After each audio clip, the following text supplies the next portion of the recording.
That's BS. And this is Gaming and BS, episode 364, being recorded Monday, October 25th, 2021.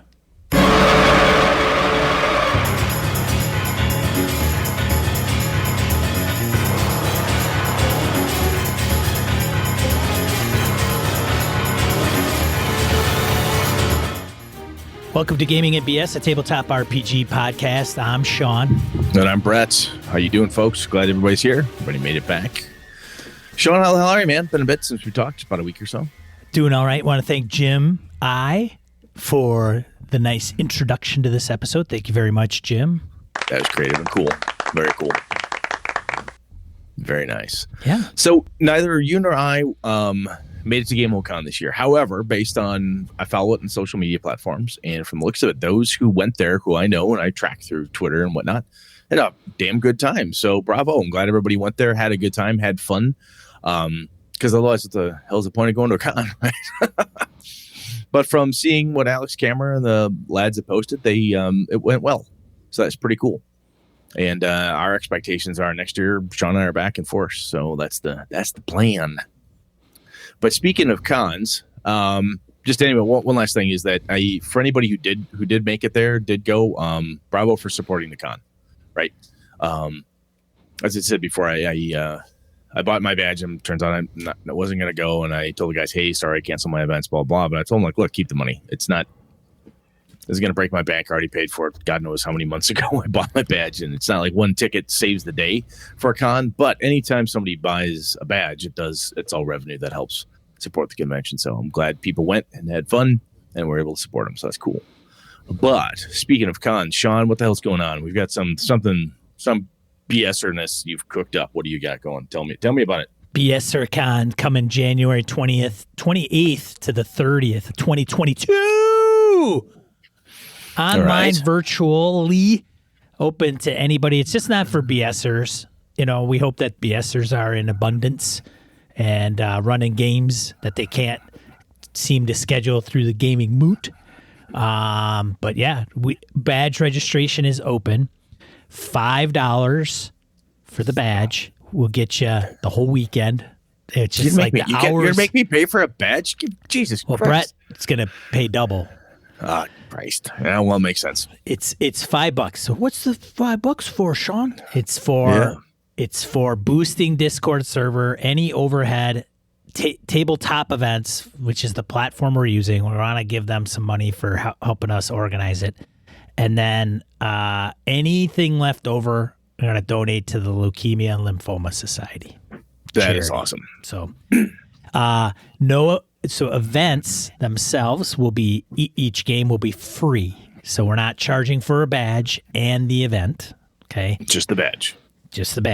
I can't refund badge costs because it's a royal pain in the ass, and it'll probably hit me with fees that'll have to come out of my pocket. So if you get a badge and you can't make it, we'll credit you for the next one that we do. Yep. Easiest way to do it. Yep. It's just easier. We'll transfer it. So we've got some events that are already out there, thanks to. And don't feel like you've got to run out buy badge now. If you're like, look, I don't know what January looks like. That's fine. January 1st, January 28th, the day of, and you say, you know what, fuck it, I'm going. Snag your badge for $5. Right? That's right. So we'll have it's primarily RPGs. Shocker. Might have some seminars. I might do something on Foundry or maybe Notion. We'll see. But if you want to do a panel or something like that, let me know. Maybe I'll hit up Shipman and see if he's interested in doing how to stream on Twitch or something along those lines. But yeah, it's going to be, $5 US dollars too. I don't know if they do conversion. I don't think they do. Sorry, guys.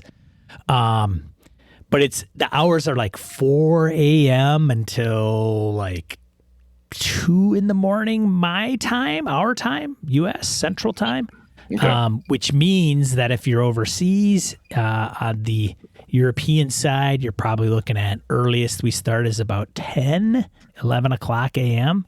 to kind of get you guys to be able to play in different games and stuff like that with different people. So pretty excited. Event registration is also open. You have to buy the badge first. Then once you get the badge, you log in and then you could submit your events. actually signing up for events is not activated at this time. I noticed that, and it's good, but it kind of wasn't by design. No, it's okay. This is our first run at this type of thing. This is Sean's baby, and I think it's a really cool idea. He and I have been talking about this for a while. You're the BSer. We thought we should get this going, right? And we're going to hit a bump. We're going to snag. Something's going to be a little sideways or whatever. And one of the coolest parts is that this is the BSer community by and large, and y'all are cool people. So once this is done, obviously, you guys have been more than happy to hit us with the old random encounter, give us some feedback, call BS on different things. And if there's ways, means, things you want more of. And the other piece to do also is if you have an idea of something you'd like to see, ask us. We know people, right? Or if you know somebody, you say, hey, boy, it would be really neat to have so-and-so talk about this game or this world. Or do you have, hey, that person who, could you get Ron Blessing? I'm making this up. God, Ron doesn't listen to us probably anymore. But hey, could you get Ron Blessing to come and talk Savage Worlds for us? I don't know. We can ask people. I can't guarantee stuff.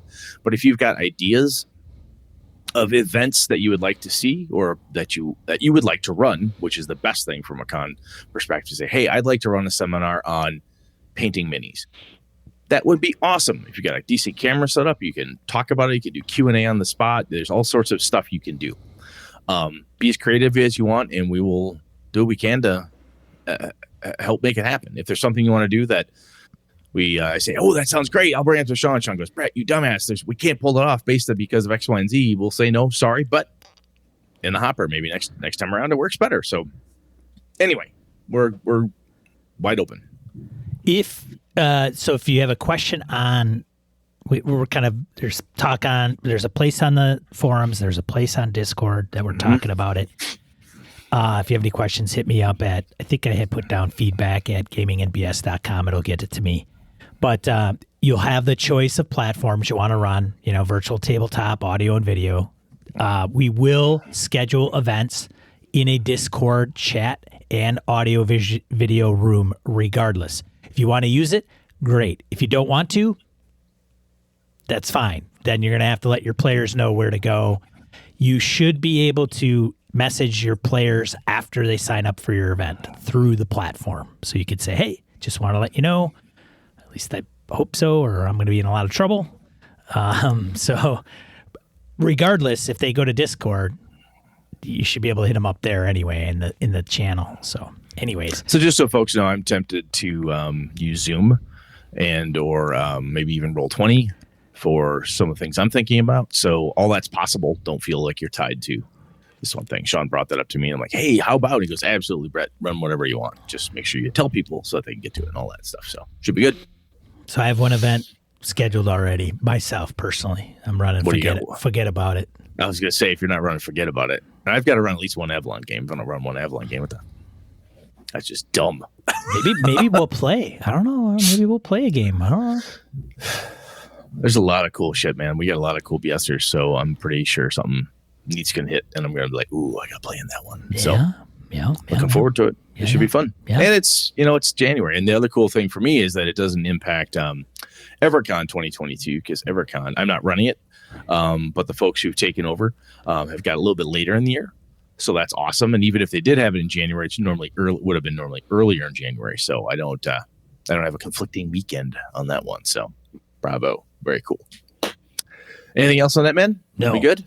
Good. Oh, yeah. I should ask you before we go too far. I did get to, I did have my Greyhawk game. Huh? With my guys last time. My buddy Alpha got a new puppy, so his wife was at work. She's a nurse. So he's like, I got to watch the puppy. I can't make the game. I'm like, fuck that, dude. We're going to your place. So we just packed up our gear, went to his house. Worked out pretty well. They had some really good role-playing moments. It was awesome. My buddy Nick, he has his paladin warhorse, and he's been all tricking out Goliath and like, oh, this is the coolest thing since sliced bread. And then they went into the vast swamp on the way to the tomb. And after the first brutal description of what the first 2 days in the swamp was, I looked at Nick because he just had this look on his face. I said, what's up, Nick? He goes, I got to get this horse out of here. I can't. He's like, I can't do this. He said, I can't keep wearing this armor. I said, yeah, no. I hadn't even dropped like a mechanical penalty on them, right? Like, hey, you're exhausted or anything like that. Like, hey, you have -4, nothing. They were just thinking about the fact that they were in this knee-deep swamp and they were going to be at it for weeks. Like, this sucks. So it was really good just role-playing in character, taking the world and working with it. And I did not have to beat them over the head with a mechanical stick to make them, stick to the tone, which was really nice. Then my son AJ ran the next chapter of his 5e game for my daughter Ilana and I. Did that last night, and that was a lot of fun. We had to go. We were in Midgard, and we're dealing with the black goat of the woods. Couldn't quite figure out what's going on. Actually sighted the black goat. It came and spoke to us in some weird, insane gibberish. Almost drove us mad. We fled that and decided for some reason that we're going to go talk to Baba Yaga because she may have the right answers. Turned out she did. My daughter's character gave up an eye. I lost a spell book. All sorts of stuff we had to give up to get the answers we needed, but we felt it was well worth it. So, yeah. So that was good. AJ did a really good job playing Baba Yaga and bargaining. I was wondering how he was going to do it. And he did really, really well. I was very proud of him. Did you game at all since last? I did game. I ran Delta Green yesterday. Session 4. I think it'll wrap up next week or the week after for sure. I would hope. They dead yet? They're not dead. The scenario, I don't know if I would run it again. If I ran it again, that's the problem with running the scenario a one-time thing because it's hard to get the nuances. I'll throw this out there, and this is a piece we've gotten to around practice before. And one of our random encounters here, response talked a little bit about practice too. But I think with some of these scenarios, I've said this before. I used to try not to run the same thing twice. I always wanted to be different and unique every time. And the more I've thought about it, I'm like, that's just dumb. I've got a scenario like you and forget about it, and some of my Avalon stuff. I'm like, I'm really good at this. I know it. I understand how the scenario works. I can just make it happen. The haunted house in the Call of Cthulhu, the original, the Corbett house. I've run that a number of times. I am really good at that. Sure. Not to be arrogant, but I'm like, I know that adventure, and I know how it works, where to get the details, how it could flow, and how it could fit into a campaign because I've done it. It's just great. There's something really cool about that. So I could definitely see with that Delta Green scenario going through and going, okay, neat. What's next? I often wonder that with some of the big D&D monolith campaigns like Ram and the Frost Maiden and such. When you go through them the first time, would you ever want to go through it a second time? Right? Like some of the older, shorter ones, like the shorter Delta Green game, or some of my Avalon adventures that I've put out. You could run them a few times with different groups and not feel like you committed to 6 to 9 months or a full calendar year. If I'm going to run Tyranny of Dragons again, because I really think if I ran it again, I want to do this different thing. That's a great big commitment, and I think that's something that is missing from the 5e world. I wish was at least the official products, not missing in total. But anyway, just made me think of it when you said that. The other one was Cyberpunk Red. Ah, yeah. We opened. The band Drive Boy opened, had a season opener, played the halftime show of a season opener of the local NFL team. Okay. So yeah, everything went well, and then it didn't. Like something that there's like an assassination murder that occurred in one of the boxes, and got some stuff, moving pieces and parts going on. It's there's a lot of things going on. So in kind of call back to the End is Near episode we did a little bit ago, do you know how long this one's going to go? Cyberpunk Red? I don't. I think we asked Jimmy kind of like, hey, how do you think this is going? Are you enjoying running the game? And he's like, yeah, everything's fine so far, and but there isn't any. Very non-committal classic Jimmy answer. Yeah, it's good so far. I don't know if, there's, I think I mentioned that Josh and Doc commented on the cyberware of Cyberpunk and some of the drawbacks to it's a little more difficult, I think, than what it might have been initially expected. Oh, they may have had more of a Shadowrun type of thinking. Yeah, I don't know. There was a joke or a comment that said, not cyberpunk red. So I don't know. One thing that was interesting, though, there's a map we were talking about, like, well, we're going to go out of the city or something, like knuckle down somewhere. And so we asked Jimmy if there was any location outside of Night City. Yeah. And it's really hard to find a map unless you go to the original Cyberpunk 2020 days. Yeah. They're like Cyberpunk Red is Night City. Why are you leaving the city? That's where the campaign is. Well, that's what Jimmy said too. You walk, and then you hit like an imaginary brick wall, like an invisible brick wall. What's this about? I don't know. It looks like it's So it's good times. Playing with Crystal, one of our supporters. Big sign that says "Here be monsters." So I guess we're at the end of that map. It's a fun game. It's not Awesome. anything I think I would ever play in any other game, honestly, because we're playing a freaking rock band. It's like crazy. We and I have talked about that, and I've got a digital copy of Cyberpunk Red, which is on my to-read pile. Yeah. It's on the old iPad, so I can read it. And in my head, when I hear you talk about it, I'm like, ooh, I could do. And it reminds me much more so of my vampire games, like the type of stories I would tell in those cities, those vampire cities, like just strip the vampire off. Right. And throw in, instead of Toreadors, there's Rocker Boys. Instead of the Ventru, there's this. Instead of this, there's this. I'm like, I could scrape the serial numbers off a lot of other stuff I've done.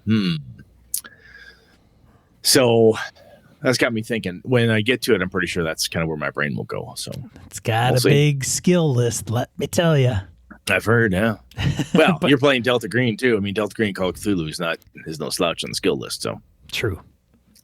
Cool, man. Well, enough of that shite. Let's move on to Random Encounter, shall we? Random Encounter, segment of the show where we field emails, voicemails, comments from social media. I'll let you start because you're so good at starting. All right. So, Jim, the person that kicked this episode off, writes in about how do we organize as game masters.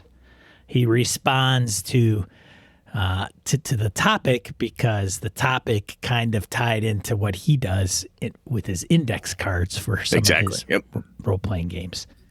So, great show, fellas. At one point, Brett asked how much practice is needed to master the system I'm using for my index card file. Well, I don't know about being a master at Zettelkasten, but when I was reading about the method and how other people do it, I did intentionally pare down some of the approaches I saw until it was simple enough that there's not a lot of ceremony involved in adding and linking cards together. Then I just sat down and wrote maybe a dozen cards about some RPG mechanics I'd been thinking about. Then I added another dozen over the next day or two. At that point, I'd become very easy to grab a card, find an ID for it, write the date and time, and link it to other cards that I had spread out on my desk. So I guess the answer to your question about how much practice it takes is a couple of hours over a couple of days. But that's me. Your mileage may vary. I'm going to hold you for a second, Sean. That's a great response, Jim, on that, because one of the things that I like that you called out there is that you said, hey, I want to try this. And you sat down and wrote maybe a dozen cards. That's cool. You said, I want to try this. So you sat down, you took the time to sit down and start the thing, right? Just on some mechanic ideas, as you mentioned there. I think that's brilliant. To starting a new thing. It's like if you're going to start using Notion, you need to say, well, I want to start using Notion. No time like the present. Let's sit down and work it, right? Because until you start using the tool, it's always going to be kind of floating around out there. So points and props for that, man. That's good stuff. Back to you, Sean. Continues. As mentioned in the episode and the forum post, the index card file isn't the right tool for finding information at the table, or really for keeping track of what's going on in a campaign. For that kind of thing, I use a combination of time tracking sheets shared on Discord that have space for a short description of what's happening each turn. I've seen those time tracking sheets. Jim keeps track of a lot of time.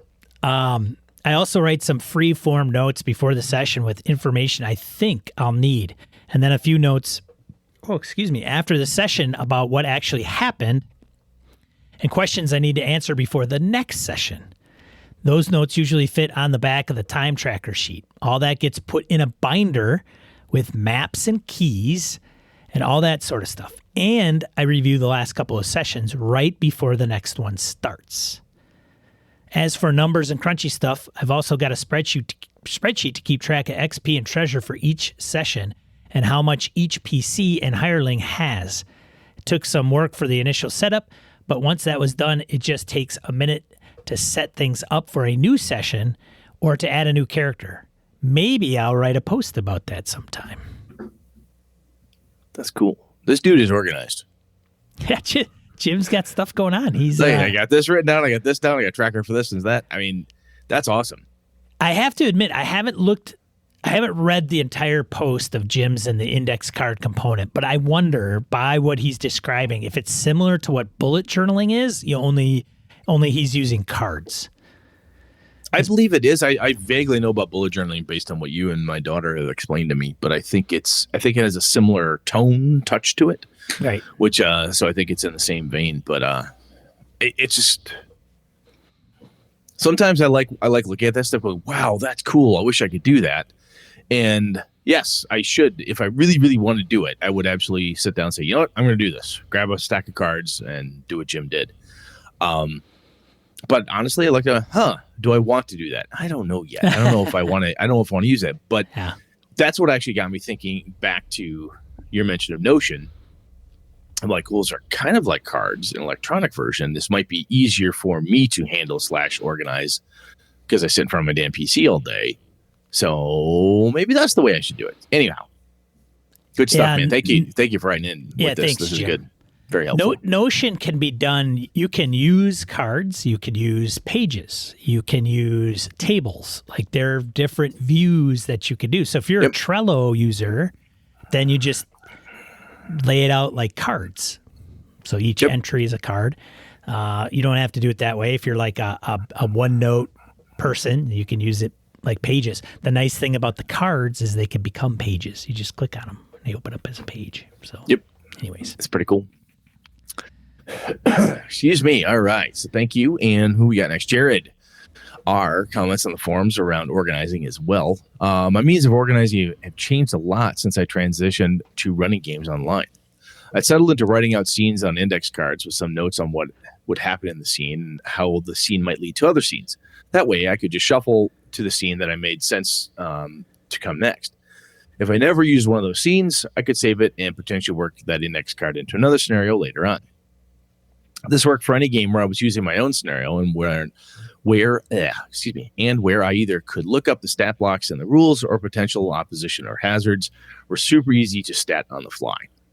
I went into the games feeling organized, but whenever I improvised a name or a place or an important situation, I'd have to write down a note quickly, as often I was at a loss to remember exactly what my shorthand actually meant.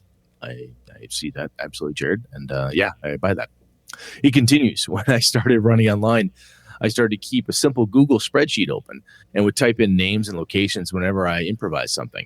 I felt it easier to have the spreadsheet open on one screen, have the Zoom session open on another, and than it did to look away from the table to take notes. I also like this method because I could share the spreadsheet so that people could see all the places and people that came up. Anytime the players want to look at it between sessions, those things were in existing shared space. This wasn't like when I tried to set up wikis and fill the information later based on my notes. I could get down to the basics and maybe fill in some details later, but that was all there was. I did this for my Star Trek Adventures game, my Streets of Avalon game, and my Eberron game I ran. It became kind of handy for the Avalon game so I could keep track of NPCs that had died in locations that were burned down or drastically changed in some way. Classic Avalon game. Very good. I got away from this a bit with the Sentinels Comics RPG game, mainly because I was getting used to using Roll20 at the time, also because I was pre-planning environments and twists for the scene tracker, which took up a little more of my mental real estate. I'm not sure what I'm going to do when I get back to running face-to-face, But as simple as it sounds, I really like having the shared spreadsheet to use for common information. I got to say, man, when I was running online, I mentioned this on the show. I believe I did, at least near the tail end. When I was taking notes online, I don't think I liked it. I liked it because I'm looking at the screen. Oh, tick, tick, tick, tick. I could talk to Sean, run the game. Yep, hang on, let me take a note here. That felt natural. And I did share that every time. Whatever notes I took were always readily available. The list of NPCs that they met, where they were, excuse me, a note, even a personality trait. There were often secret GM sauce, like, ooh, person is twitchy, wears a hat, or stutters, or doesn't like you, or whatever. I would put that in there, and the players saw it, and I thought that was kind of cool, because then that tricked in their mind to also remember all that stuff. Just ticked around and said, oh, yeah, that's the guy who's super nervous, or whatever. It was always... So I found that type of note sharing didn't hurt anything. There was nothing secret in the fact that my note to myself that this person behaved a certain way, all it did was help the players cement that person and their personality in their mind. So it was pretty cool. So I think there's a lot of benefits to that shared note, that shared listing of that type of stuff. So that's pretty cool. I really like that. Thank you, Jared. Good stuff, man. Thanks, Jared. Back to you, sir. The Warden, Broken Ruler Games, comments on The End is Near. I haven't finished this episode yet, but Brett's poo-pooing of endings got me thinking of my own take on this subject. If this were a place where bad language was used, I'd say that he was shitting all over it, but that kind of fucking horse shit ain't happening here. Goddamn right. I've run a long campaign before and ran it like I had all the time in the world to wrap it up. After 3 years, a player moved to another part of the country before online play was a valid or known option. We had to stop cold. 2 years later, we had a chance to reunite for a weekend to wrap up the campaign. What would probably have taken another year for me to wrap up neatly now had to close messy. Somehow we were able to pull off one hell of an ending, but I've always considered lucky more than fortunate to have finished it. Which is why I like knowing when the end is or should be coming, because it helps stay on pace for what we want in our story. It helps control tangents like a faucet. Leave it open too long and now you're wasting water. If the majority of the table feels like an ending works here, you don't exactly want another player looking at the map going, what's over there and how many days until we can reach it? For me, I started using a scene currency that lets players buy into a scene and help set the goals for the scene and how it will benefit their character. For example, a player spends a scene point and wants to find out where their suspect is hiding so they can go get him. Once everyone has spent all their scene points, we have an epic scene to close out the act. Since I prefer to run my games in 3 acts, it lets us all know when it's time to stop going on tangents or try new ideas and start wrapping up storylines, kids. If we want longer acts, we use more scene points. For writers' table games, this approach has worked well for me, and I plan to use it in some of my designs moving forward.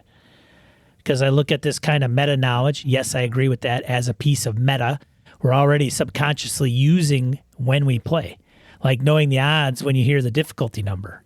It helps you make an informed decision rather than be the map guy who finds out the group took a vote during their last bathroom break. Knowing when the end is coming allows you to prep for the end rather than stumble into it, or worse, trip on it. So I like this, Warden. I think this is pretty good. And I think you're right. I think by the end of the episode, I kind of came back around to, like I said, it kind of at the beginning, when we started talking about it with Sean, I'm like, something about it bothers me. And at the end of the conversation, Sean, I think kind of went, oh, yeah, no, it makes sense, blah, blah, blah. And this message from the Warden brings to mind a conversation I had with myself over lunch the other day. I was thinking about it, I'm like, you know what? I mentioned on the show that I didn't like this, but I really didn't have a good reason why. And I think it's the nostalgia piece of it, Sean. And here's the thing, is when we were kids, right, you'd have a character. Right, I really didn't have big campaigns, but I had like my D&D guy, my character, my MERP character, or whatever it was. And when I wanted to keep playing that character, we would go from Pharaoh to Isle of Dread or whatever it was. We would just grab modules at the time. Or if we were playing Shadowrun or whatever, we just wanted to go from op to op to op to op. We just kept going. We didn't want that character until they died. When enough characters died, then we were like, oh, new campaign. We called it a campaign. It was just a series of unconnected events, type of thing. And I think there's a nostalgia in like, boy, I just want it to go on, type of thing. However, Morden's got the right of it here. I think is that there's some serious power in the ending, and having that in there, and the complaints of what's meta, what's not, what's too much meta, and so forth. I think everything in here is really solid, and it makes sense to me. And I think the reason, like I said, it kind of, sometimes it rankles and for Brett anyway, is because like, oh man, can't we have this thing? And the answer is no, you can't, you dummy. There's better way. It doesn't. I don't have the time for that. Even my son who plays D&D with his buddies periodically and so forth, whenever they get together to play a game, they just make new characters.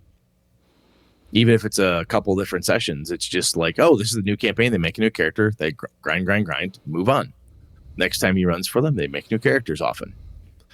So not that that's how everybody does it, but I think that was kind of the reasoning, Mr. Todd, as to why that kind of hit me, is like something I wasn't too keen on. But the reasons you're talking about here are some of the exact reasons I think that it has some good power to it. And I think, Sean, you did get me around to that as we talked through it in the show. But this is really much more succinct, of course.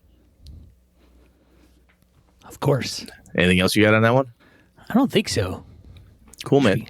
Shall we? Let's go to the main topic. Yes.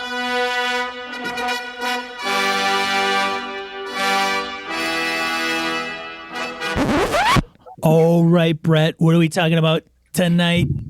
I want to talk about one of the things I've not run into, but it's popped up. We had a Saber die. Okay. First edition AD&D. Make your saving throw. And it's interesting. Some people called it a bug. Some people say it's a feature of some of the OSR games and so on. And I know some folks hate it with a screaming passion. Other folks like, no, it's all part of blah, blah, blah.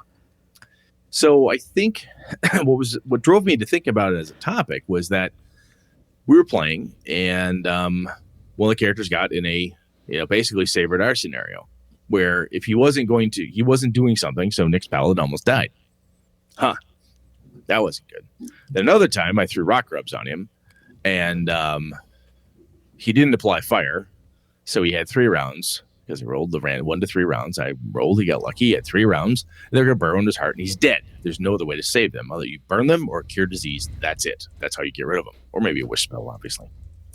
Well, they had nothing more creative forthcoming, so he's like, okay, fine. He took a round, cure disease on himself, wham, fixes the problem. He's like, damn, that would just kill me, wouldn't it? Yes, Nick, it would. Damn, that sucks.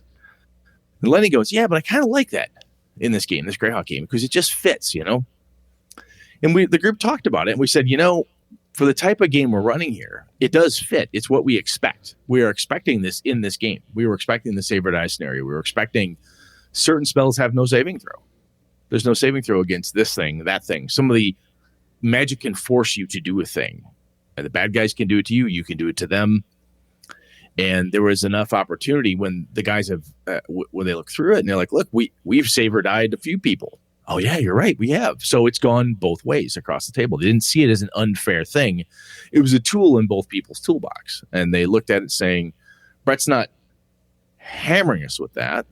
This makes sense. It's enforcing and supporting a old school first edition style of play that they liked. They felt it's being judiciously sprinkled in the right places about the right things. I'm curious, though, Sean, not only just what you think, but how this may change some of their opinions if and when one of their now higher level characters dies. It's easy for some folks to this is one of the dangers I see in it, right? And this is when players and even game masters, we can get invested in the characters, right? We got this thing planned, it's all good, and then Nick's paladin goes and fails his goddamn saving throw and he dies. Like, that sucks. I remember my buddy Corey in high school, Corey Dilda, he loved his paladin. He was a great paladin, 12th level paladin. He's a badass son of a bitch. And he just in this is act of absolute hubris as a high school kid, we went, I grabbed the thing vat. It must be healing potion. I just down it. It was poison. Didn't bother to check. Nothing. He failed. He rolled a 1. Died. Lost his shit, he did. Was not happy, right? But he was very fond of that character. I had just made a character to join with this group, so I'm like, oh, well, didn't faze me any. But I'm wondering what their opinions will be if and when that happens. So, Sean, I mentioned it to you, and I see you cringe immediately when I say save or die. So I just don't know how I ever played that effing game. Why? I just don't, man. I look back on it and I'm like, you're just not man enough. You're just not man enough for the game. I'm not man enough, man. I don't totally drink enough whiskey, shoot enough deer, rub enough deer pee on me. I just don't do it. I don't understand. It's definitely not for everybody. I absolutely understand it. Oh, do you hate it? Why don't you like it? What about it drives you bananas? It's a flip of the coin, I think. Like roll, save versus whatever, or die. Yeah, that's the result. Like, shocker, it's not a thing in some of the modern day versions. What's interesting though is that even in finger of death, was it touch of death? Finger of death. You can it's like you don't even die from that. You do if you're like below. Power word kill, it'll like off you if you're not high enough level or something. It's the amount of hit points you have. Like if you're less than half and they cast a spell and you fail to save, you're done. Actually, I don't even know if there's a save. Then you're done. Well, like sleep spell in D&D, there's no save. Even 5e, there's no save. You just sleep versus sleep. There's no saving throw versus sleep. You are high on crack. What are you? Some things are immune to sleep spells, but otherwise, sleep just it does X number of hit dice worth of people just fall asleep. That's an homage to the old school. I gotcha. The number of. Yes. So what's interesting is that the thing about the something that has like no saving throw, right? There's certain spells that like there's no save, i.e. summon insects. Summon insects. My buddy Alpha, the druid, uses summon insects. After like a round or two, these horrible biting insects surround the target. You can do nothing. There's no saving throw, and you can do nothing but try to get them away from you or get away from them. That's the only action you can take. You're not allowed to fight, cast spells, do anything. Right? You read the spell description, it's pretty like, wow, what a son of a bitch that is.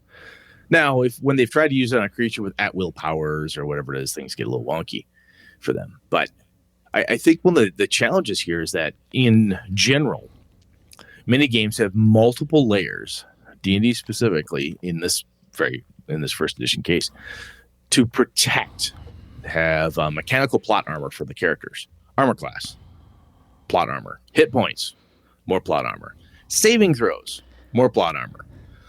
The dragon breathes on you. You get a saving throw to have the damage. Aha. So I have an attempt to minimize the damage or half the damage, and then my hit points soak up whatever's left. Granted, it could overclock it. It could still kill you, but you have got two opportunities to stay alive, right? Saving throw plus hit points.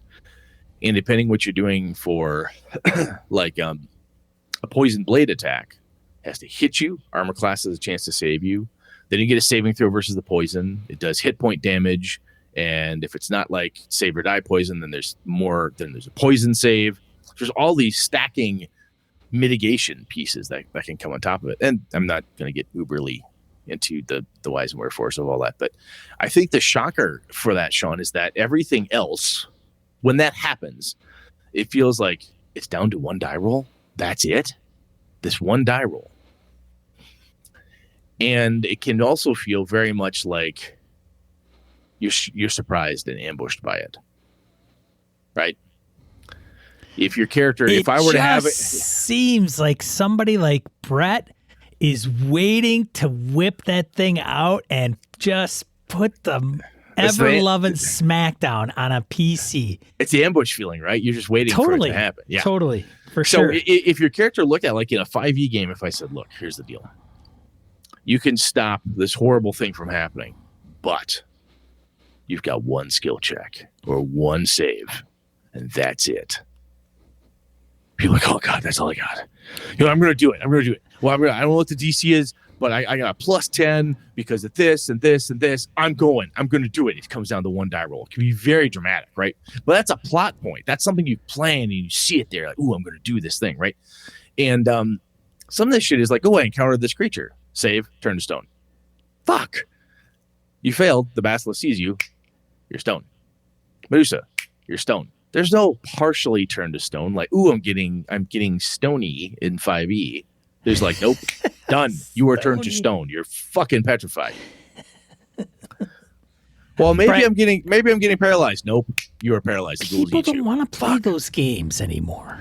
Nobody does, except for all the people that do. Except for all the people that do. So that's you don't why like you got to play Call of Cthulhu. There's none of that. Yeah, you just die and go insane. That's it. Like, hey, that's not too bad. And so it takes a while. One of the things that this is, when I'm running a game that has this, I sat down with the guys. And I said, hey, I want to run this. And they went, ooh, this would be great. Old school. This would be fun. We haven't done it. I said, now remember, there's stuff in here that we don't normally encounter in many of the games we play, including Pathfinder and so forth. And Zave goes, yeah, like, and Lenny goes, save or die. Oh, yeah, save or die. Yeah, poison just fucking kills you, doesn't it? Oh, yeah, shit, that happens. Oh, and so spells don't have, oh, yeah, and so the memory's kicking in. Like, yes. We knew this was coming, yes. So it was a very much we signed up for it. And the first time I introduced it, right, first time I introduced it, so I get poisoned. And What's it was so funny, like, Brett? What's so funny? It was funny share with the audience. Because what happened is this, like, I made sure the first time I introduced it was I knew the character had the best poison saving throw. I'm like, okay, so I'm going to have you make a saving throw versus poison. I opted to have it. It wasn't save or die. It was just you're going to take more damage. Sure. So when you're poisoned, and they went, oh, is it save or die poison? I said, make your save. They went, oh, Jesus. And action stops. Everyone says, clickety, click, click, click, bam, 20 hits. I'm like, okay, you failed. Never answered the question. You failed. You take another 8 points of damage. Oh, thank God, it's just 8 points of damage.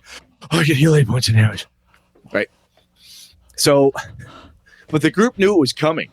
They knew it was coming. They knew it was out there. And it was something that they all agreed to, that this was what we're going to play.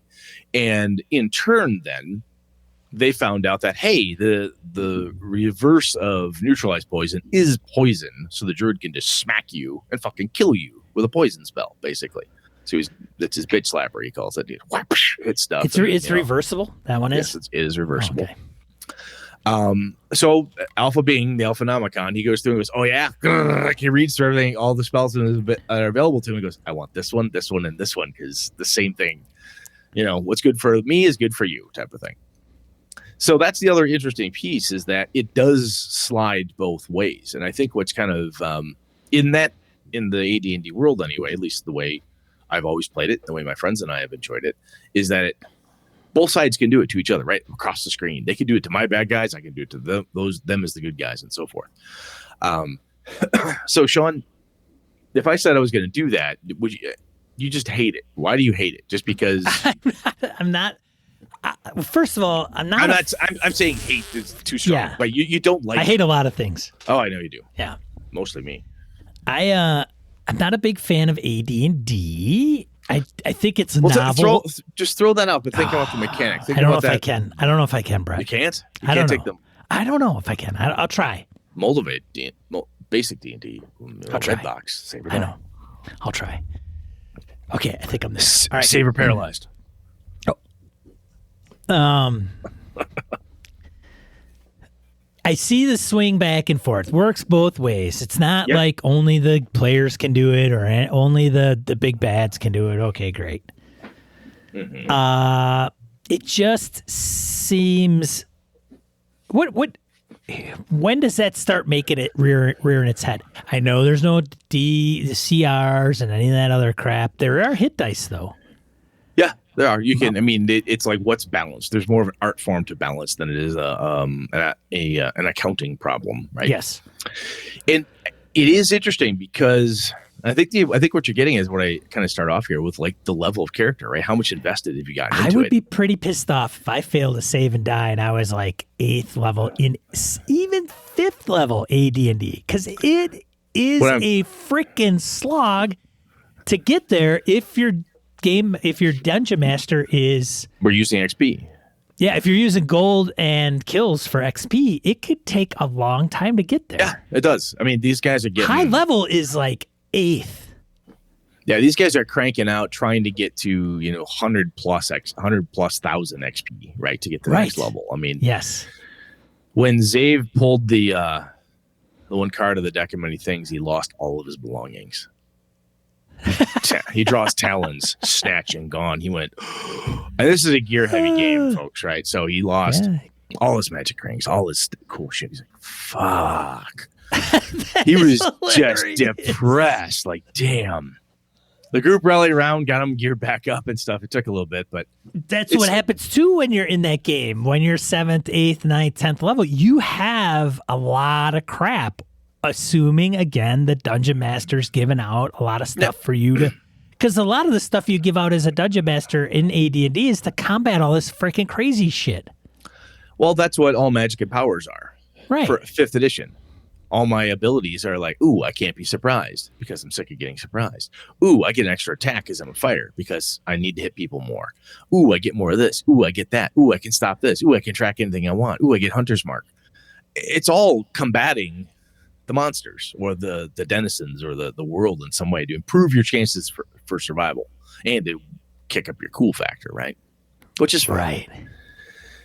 The other thing that's interesting, and I know a couple of guys in my group have said this. I've heard this from other grognards besides myself, which are like, well, there is the other piece behind the game and that type of thing. One of the things that it enforces, I feel, is it can enforce turtling if you go crazy, right? Like, I won't fight that monster. I run away. I won't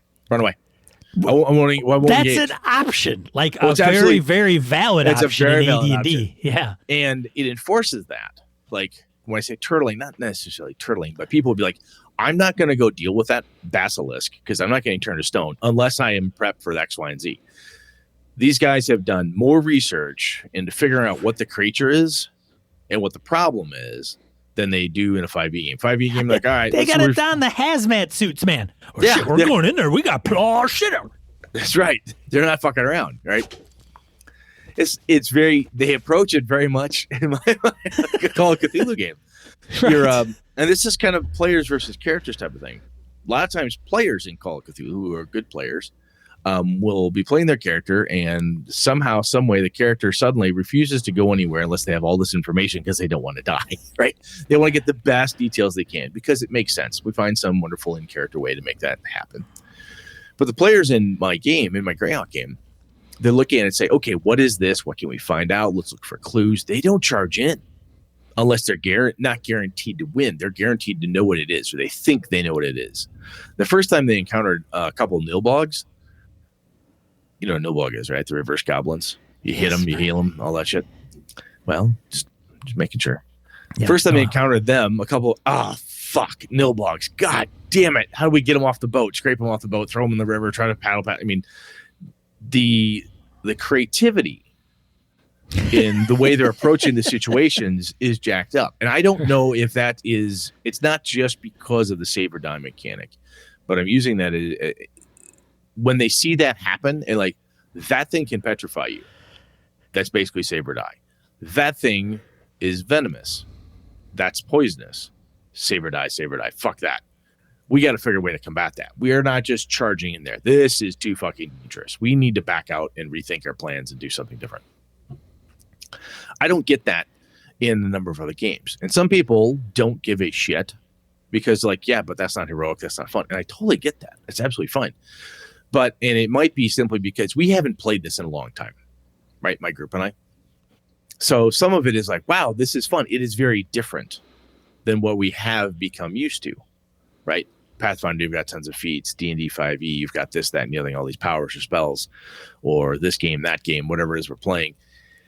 You've got all this stuff, abilities and so forth, and it doesn't happen that way. So when it's happening, there's some nostalgia, like a little throwback, nostalgia candle burning dimly in our head saying, wow, whew, boy, that shit's dangerous.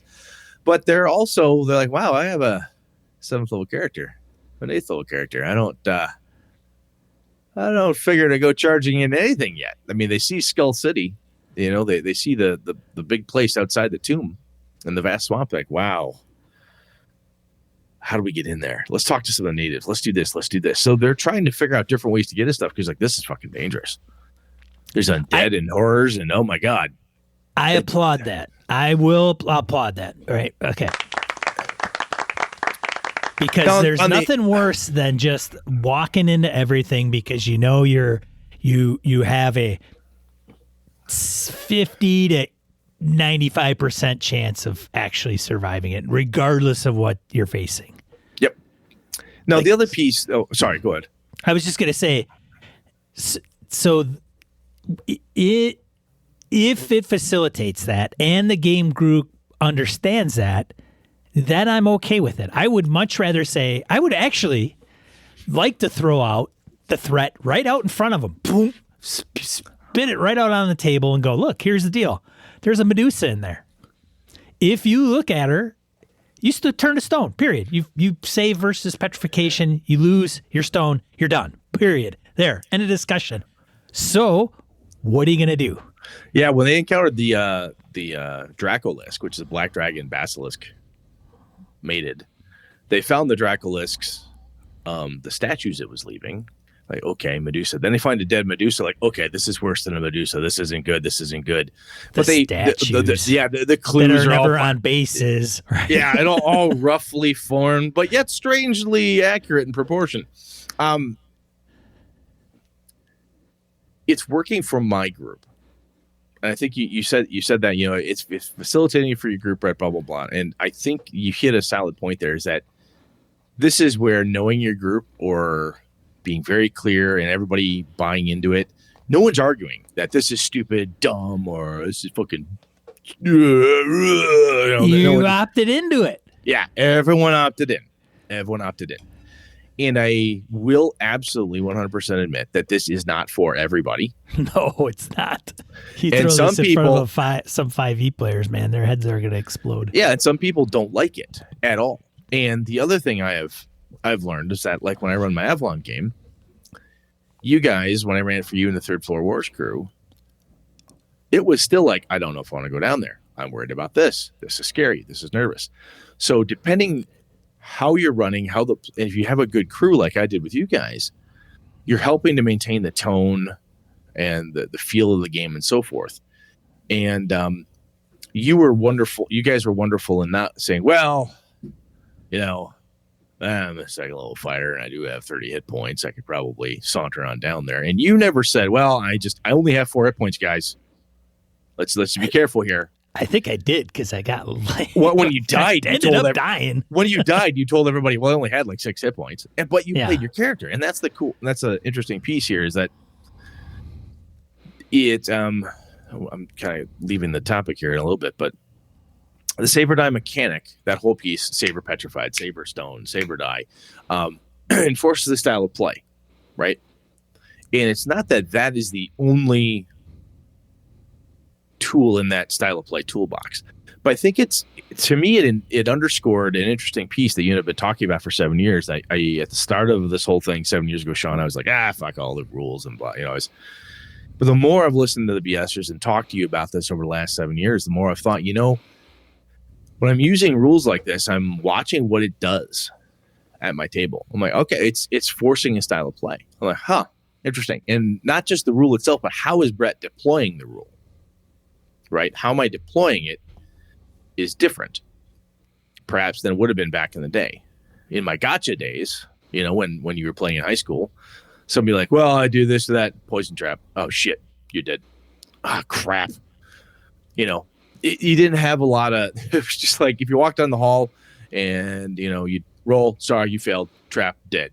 It could be very meat grindery. And I know some people enjoy that and still do that.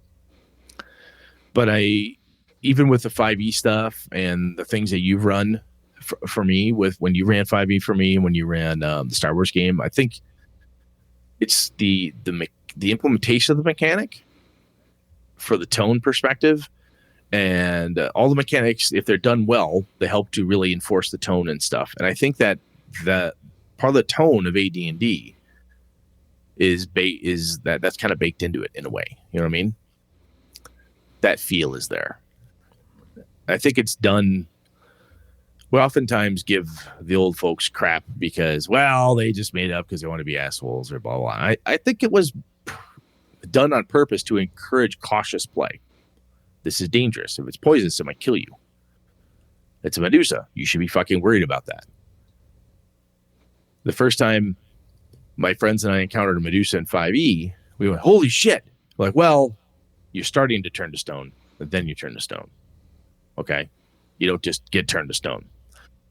As players, we all went, oh, thank God. We've got a chance, right? Because we were kind of high. We were rolling our way through this dungeon, blah, blah, blah, blah, blah. Oh, yeah, probably. Oh, fuck, Medusa. Like, wow, we got waxed. That was not good. Damn near lost somebody. Actually, I think we did. Eventually, one guy like double failed saving throw type of thing. But having the chances was kind of cool. And that is part of the way that game is built. There's nothing wrong with that, right? It's just a different approach and a different style. And I think it's kind of cool. And where I'm going here is that you can't take, I don't believe, a one and done mechanic and slot that easily into certain other games, because it would be so jarring to the way the rest of it functions. Does that make sense? It does. I absolutely see what you're saying, and it does make sense. Yeah. If you're not incorporating that tone, it comes with the territory. Like the thing. Like, you're buying this product, you're going to have to be careful because it has these things. Where I think that may be one of the things that I may not care for in 5e, because it doesn't facilitate some of those heavy-handed things. So you feel very much, I have a chance at surviving almost anything.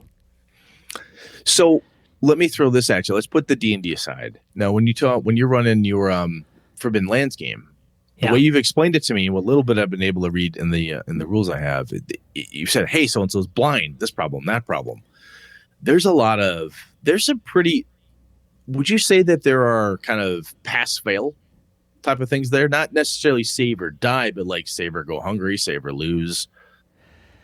Those skill checks when they're doing those? So there's always a chance when they push stuff that they're gonna have a mishap. Yeah, they're gonna have a mishap. So something goes wrong, which is great. That's the deal. But it goes wrong isn't like your head falls off and you're dead. Correct. Right. That not necessarily. However, when you're broken and you're,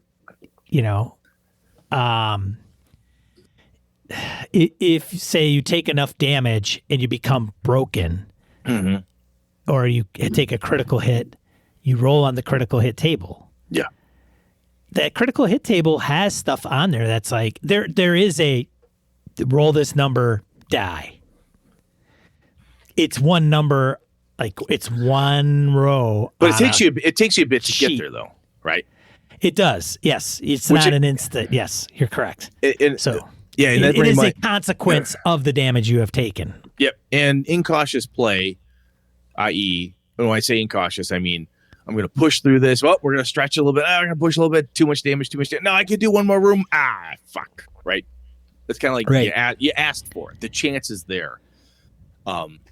It's not the same as, I'm fighting a Medusa, turn to stone type of thing. No, it isn't like that. Not like that, no. But yes, you would take enough, you'd roll on a table. The result of that roll would tell you if it's a lethal wound or lethal mishap.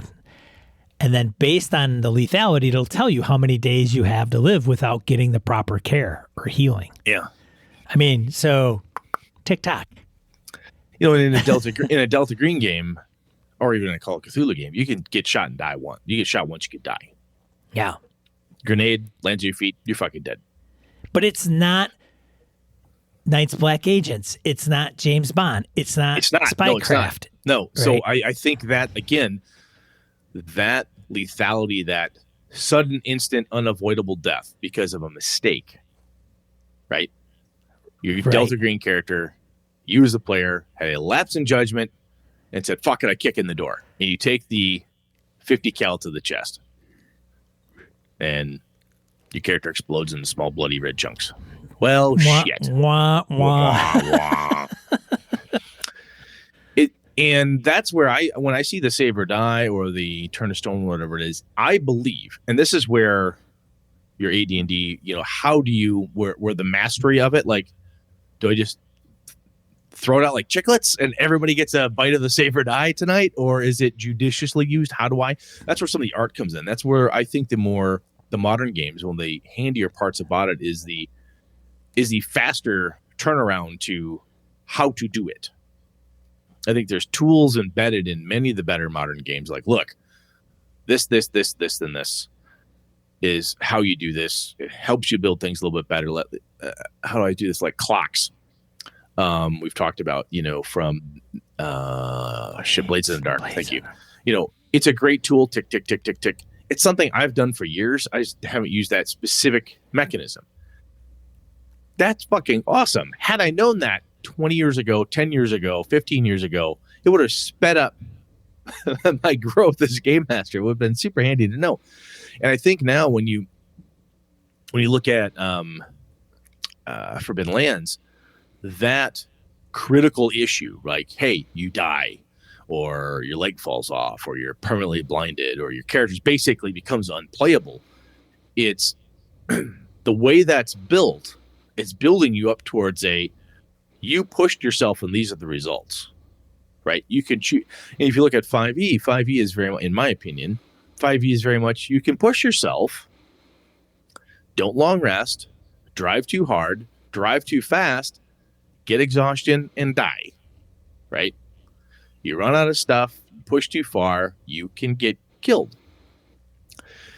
And I think what's interesting in a way is that it can almost be, I believe sometimes, more of a shock in like a 5e game where you're running and like, I'm doing it. I fucking died. Oh my God. It can almost be like, I've been doing this for so long and type of thing.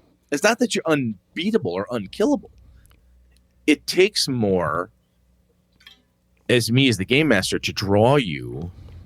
So that's the skill I think in that game, is that I don't have a save or die mechanic to enforce caution or think about what you're doing. In a 5e game, what I have is I have action that I throw at you. Do you want to stay in the action? Do you want to keep going? Do I keep going? Do I keep going? I just waving the carrot on the stick. Do I want you to keep following it? And then the players have to be like, no, we need to break. We just stop. Tell the Dwarven Barbarian we've had enough. Damn it, Tiefling Thief, sit down. We need to break here because, oh my God, we're getting our asses kicked. In the Underground campaign, that was a classic problem. Okay, we're doing good. Yeah, we're fine. Nothing. Bam, fight. Oh, cool. Another fight. Yeah, okay, cool. Ooh, big fight. Oh, cool. We got that one. Yeah, one more fight. Wow, shit. I would push us into another fight, and then the cleric would look at me and go, you dumb shit. I'm down to like healing potions and slapping you for being stupid. That's all I've got left, So I think when I hear about the saber die, people don't like it or whatever, is I think that it's a mechanic that, again, part and parcel with that system. It makes sense to me, and I think it's a tone enforcer. Like, be cautious, think about things, and when you're encountering something new or different, test it, look at it. Don't lick the idol. Oh my God, it was coated in poison. You die. Don't do that, right? You see the woman with a snake body and snake's hair. You don't just walk up and ask her hi, or what time of day it is, And again, I don't expect you to like it. And it's one of those things that I think if you taking the opt-in approach, Sean, which you and I have talked about a lot lately, is by when I laid it out for the guys, I'm like, look, this is what we're going to do. These are the rules I'm going to use. You don't like it, don't play. I had one of my players say, I don't want to. My buddy JR, he's one of the oldest guys in the group. He's like, I just don't want to do that anymore. Fine. Totally cool. I'm like, no harm, no foul, man. Still love you. You're one of my best friends. That's fine. Don't play then. He's like, okay, cool. I'll play the other stuff. Totally fine.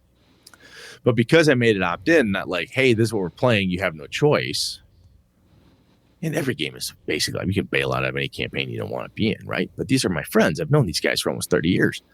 So it's like, hey, I want to do this. Who's in? right? And fully explaining it and making sure everybody bought in was a huge deal because it was drastically different than what we had been doing. Everybody gotten used to the Pathfinder or the Delta Green game or the Call of Cthulhu game or whatever else I was running where I could just pull you and just tease you. Like, you sure you don't want to do one more room? Come on, you can kick down one more door. The goblin fled. You sure you don't want to chase him? Oh, we could go get reinforcements, They got used to that. So this is just a different way to go about it. So, Sean, do you think you would run a save or die type of mechanic game? Do you have any interest in doing that, or is that long gone for you? I don't know. I think there's a novelty behind it. I don't know, honestly.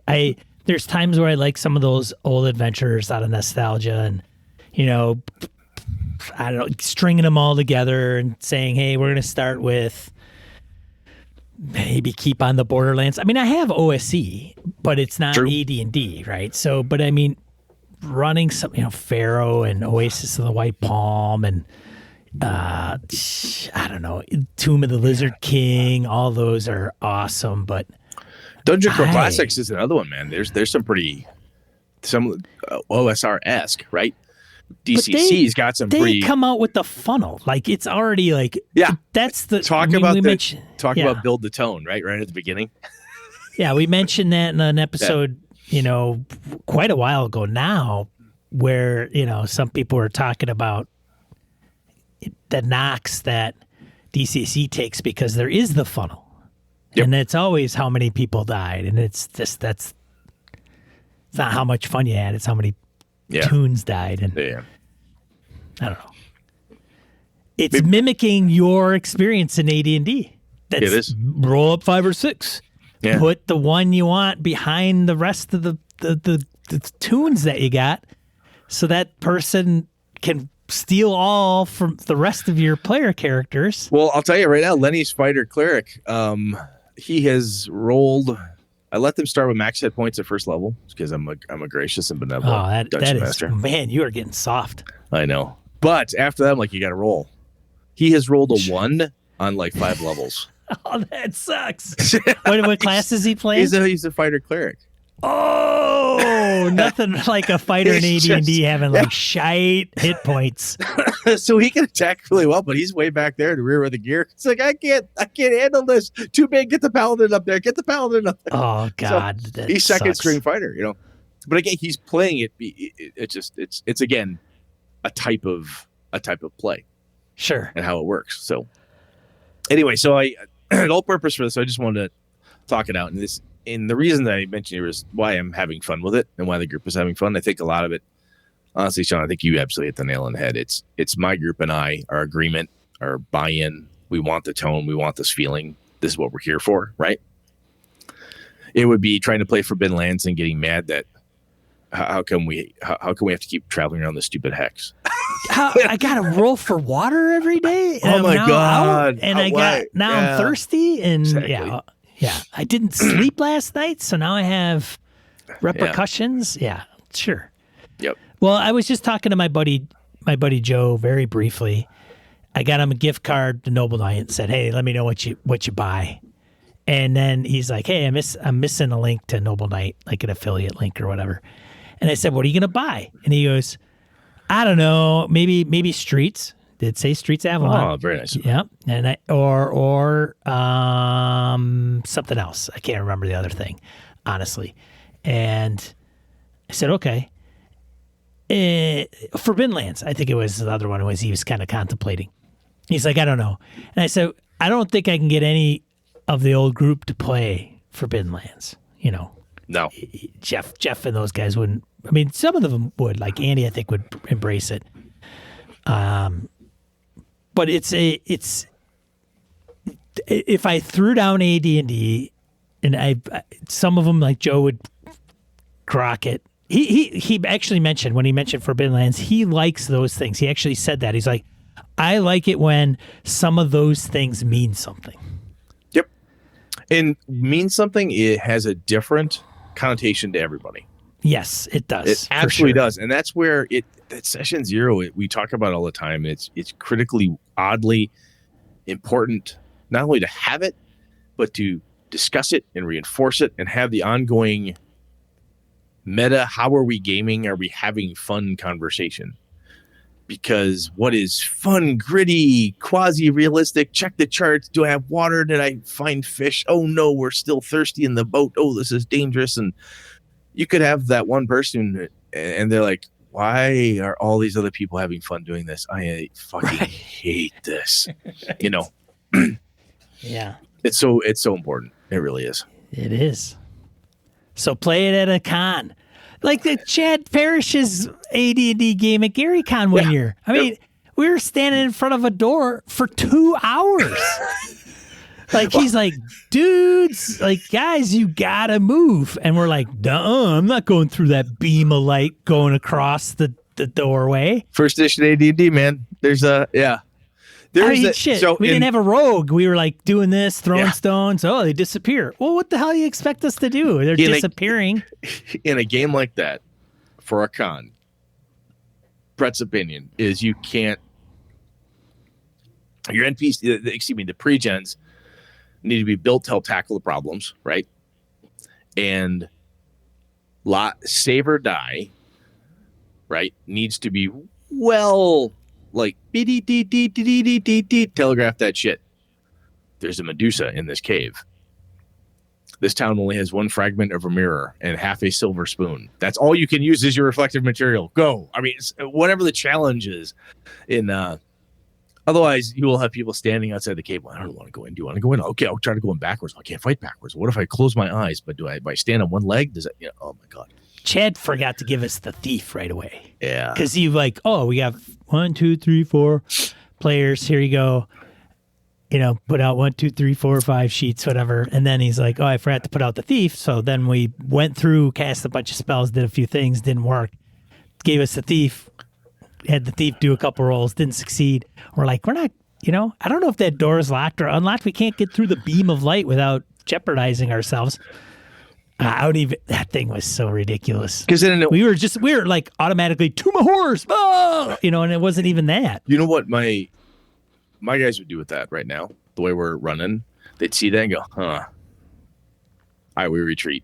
They go back to town. They look up everything you can about beams of light, who made the dungeon, where it came from. But you can't do that in a con game. No one has like 5 sessions of research time, No one has that. You don't have that in a con game. Not at all. I don't know. Funny. All right, folks, let us know what you think about that stuff. Like it, hate it, do you, from the tone enforcement and so forth. Anyhow, let us know what you think. Shall we? Die roll? Yeah, let's get into the roll of die. 2 to 4 miscellaneous points, a game and a geekery we want to share with you. Okay? I think so. Let's do it. What you got first? First one, we've got Holla. An Appalachian apocalypse for Savage Worlds. Down in the holler. Nice. By an Appalachian poet and professor, Tim Early. I think Kerrigan actually might know Tim. But this thing's blown out of the water, man. $63,000 pledged of a $6,000 goal. That's pretty cool. Crikeys. That's if you're a Savage Worlds fan, and that's he's signed on with Pinnacle, so it's an official that's very cool Kickstarter. Very good. Next one. Oh, you saw this one too. You okay, cool. I did. Edge Studio to create Star Wars role-playing games. So the word on the street is, my thoughts behind this is because Fantasy Flight Games own the license to Star Wars, and then Asmodee decided to move the RPGs out of Fantasy Flight Games over to Edge Studios. Correct. Probably created a little bit of a contractual kerfuffle with the licensing. So now Edge has the license for Star Wars, but they're going to create a new Star Wars, but they're going to keep the reprinting the current versions of FFG stuff. So that's... Well, it's like, if you took the entire Dungeons & Dragons creative crew, the owners, the people who are the curators of that thing right now, that property, and change them out for a whole different crew of folks, they would change it because that's their job, right? So, makes sense. That is true. And then the next one, oh, shoot. I don't have a link to it, but it is the Cyberg Kickstarter coming November 13th, 2021. It's the nano-infested doomsday RPG about cybernetic misfits and punks raging against the relentless corporate hell, which is a spinoff of Merkberg. Nice. So you have to see the video to that, which is gritty. Of course it is. That's awesome. I might actually get on that because I'm a cyberpunk sucker. Yeah, And, you are. you know, if it's like Merkberg and it's cyberpunk, then fine. And then last but not least, our buddy Matt Forbeck is going to be kickstarting Shotguns and Sorcery for 5th edition. So we know Matt, and that's coming. I don't know the actual date, but It just says coming soon out there right now. So, yeah. Forbeck's a good dude. Solid. He knows his stuff. He's good at this. He's been doing it a long time. That would be, if that's at all interesting to you, that would be a good Kickstarter to join, I would think. Very cool. I am a little surprised that he's doing that because I know he's doing the Marvel RPG. Yep. He's involved So- in the Marvel RPG. I don't know what involvement level he has. Yeah, I don't- Right. So, Well, I mean, I- he could be lead writer, lead designer, lead whatever. I don't know. I mean, just because he's like, I don't know, has superpowers and he can get all this work done. I don't know. The guy's a goddamn machine when it comes to He's writing. crazy. He's a machine. Crazy. He's a bloody machine. Nuts. He's nutty. He's nutty. But that's all we had for Die Roll this week. Cool, What man. are we talking about next week, Brad? So I want to kind of hang out to the tone concept. We're talking about PC generation limits and tone. So that's what we're going to talk about next time. PC limits and tone. Yeah. It's about personal computers and your printer's toner. Toner. Yeah, we'll get to it. It'll be fun. It'll be good. This guy. I know. This guy. He's going to have a Netflix special tomorrow. Yeah. Oh, Lord help us. Yeah. All right. Well, hey, thanks for everybody that showed up for the live recording of this Fiasco. episode, this fiasco. I was trying not to say that. But if you did find some strange value out of this, give us a like and be sure to subscribe. If you did not tune into this live recording, then you are listening to us via your favorite podcatcher of choice, which is greatly appreciated. That's our flagship audio show. So thank you very much, everybody. We appreciate it. That wraps this up for this week's episode of Gaming and BS. I am Sean. And I'm Brett. Good night and good game and all. This episode of Gaming and BS produced with help from the following BSers. Joe Swick, Old School DM, Tony Sugarloaf Baker, Eric Jeppesen, Andy Hall, Chris Steele, Jason Hobbs, Mark Tasaka, Merkel Froelich, Pure Mongrel, Brett Pazinski, Brandon Barnes, Eileen Barnes, Dan LaValle, Victor Wyatt, Craig Huber, Roger Braslett, Stefan Dragonspawn, Jared Rasher, Ray Otis, Jim Fitzpatrick, Old Scoozer Roleplaying, Christopher Lang, Curtis Takahashi, Larry Hout, Ron Bishop, Mark Richmond, Chad Glayman, Sky, Craig, Howard Bishop, Josh Wallace, Corey Welch, Angus, Eric Salzwiedel, George Sedgwick, Robert Nemeth, Brian Kurtz, Laramie Wall, Eric Avia, Andy Olson, Jeff Seifert, John Kayward, Corey Gonzalez, Maurice, Niall Diamond, Aaron Relia, Jeff Goad, Aaron Coleman, Brian Rumble, Rich Wishon, David F. Baylog, Harrigan, Melissa Bashinsky, Henry Newcomb, Cole Kago, Eric Tavola, Hoos Carl, Ghost GM, Mike Hess Jr., Rory Weston, Jim Ingram, Daniel Garrett, Eric Frankhouse Presents, Phil McClory, Adam Grotjohn, Jay Plata, Ed Nyes, The Duke in Purple, Isaiah Aries Christian, Larry Hollis, AWOL Trooper, Craig Shipman, Todd Sharp, Orcus Dorcas, Chris Shore, Michael O'Holland, Wayne Peacock, Mike Coleman, Miniature Master, Kevin Keneally, Zagrave, Vornak, Farty McButterpants, Andrew Lear, Craig Chunglo, Eric Lunsford, Ty Prunty, Feelin' Good Lewis, Ziga Paradzik, Nick Westbrook, John Mahoney, Crystal Eggstead, Zulea. Hey, thanks for your support, producers. We really appreciate it.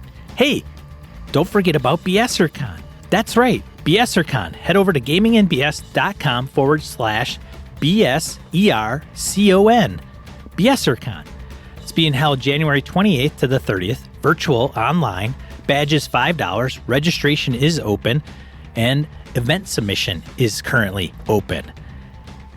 Join other BSers. Meet other BSers. Play some different games.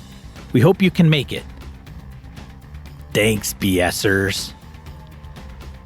Wow, that's a lot of BSer. This has been a Litterbox Studio production.